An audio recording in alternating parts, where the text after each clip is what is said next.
Imagine that this is your brain. Or at least this was your brain when you were born. A clean slate. People said a lot of things to you. Oh, what a cute little baby. Oh, you're so smart. Aren't you so smart? Hopefully a lot of them were kind. But then there were the other things. Yesterday, I overheard a woman in a grocery store saying to her small child, "If you don't stop being so whiny, I'm going to leave you here." So what gets imprinted on that child's brain? Whiny. Mom's going to leave me. Our brain gets imprinted with a lot of these messages, and we've heard some of them here tonight. Jody heard that she had porky pig feet. Jocelyn heard that she was both too black and not black enough. Eleanor learned that her body was meant for the use of men. Fat. Ugly. Unlovable.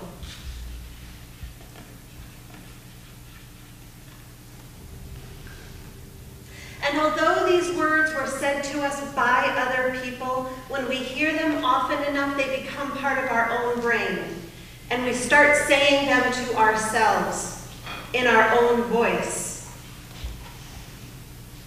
A while back, I developed an exercise to help people see these words that they're using against themselves, to torture themselves. I've done it with many hundreds of people at this point. And I've heard people say a lot of really terrible things about themselves. I've developed a level of compassionate detachment, listening to people say these things. But 3 days ago, I did this exercise with Monica's dancers. It was the first time I'd ever done it with a group of teenage girls. These girls that you've seen here tonight, beautiful, engaged, talented girls. The words they use against themselves were singularly vicious. For the first time in a long time, I couldn't muster up detachment.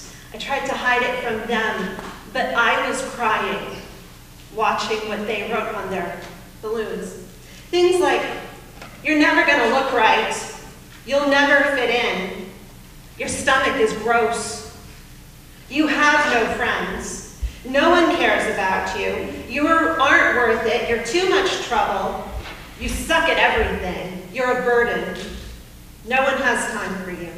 You're lazy. People just feel bad for you. I'll never catch up. I have stretch marks.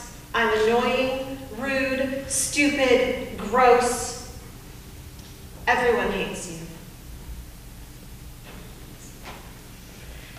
And perhaps most disturbing, every single one of them, every single one of them said they're fat.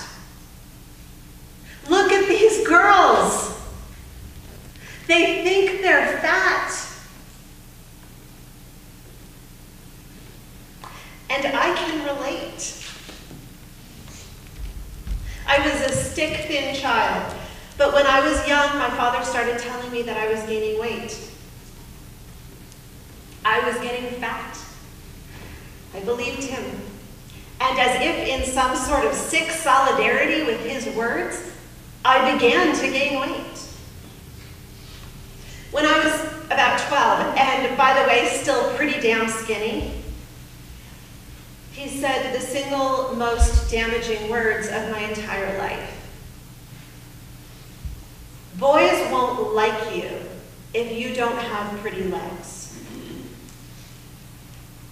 I was not given the genetic gift of pretty legs. So I've spent most of my life feeling like a second-class citizen. I didn't approach men I was interested in because I knew they would reject me as soon as they saw my legs. And if a man approached me, I rejected him, because obviously he was too stupid to see how defective I was. And hearing people tell me I was pretty didn't help. I thought they were making fun of me. I thought there was some sort of grand cosmic conspiracy, and I was the butt of the joke. So about 8 years ago, I started working consciously with healing my body image because it was getting in the way of my entire life.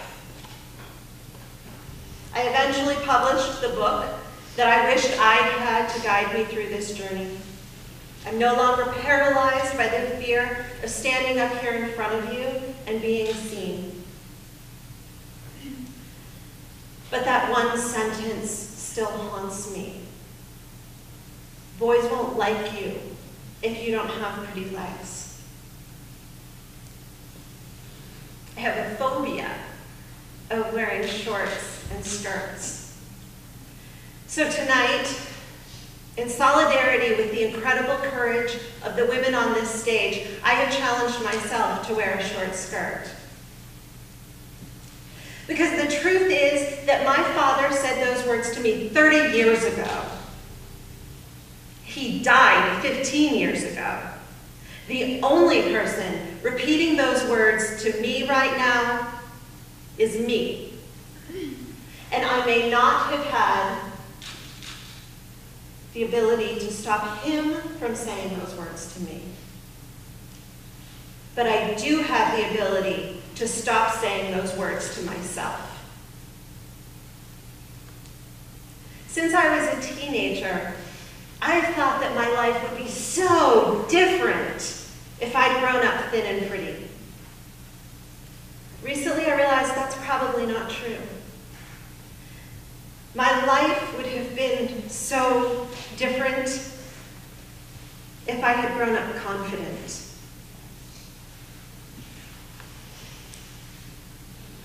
And perhaps it's also true that I did grow up pretty.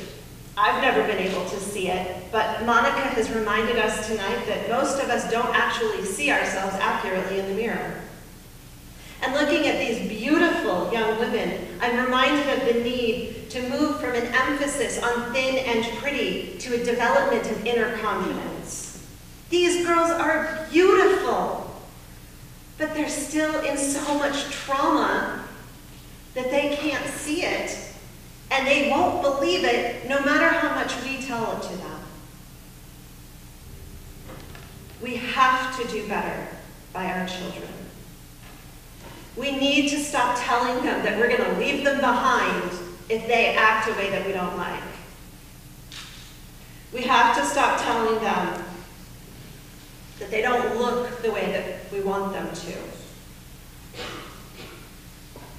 But most important, we need to start looking at ourselves through a gentler lens.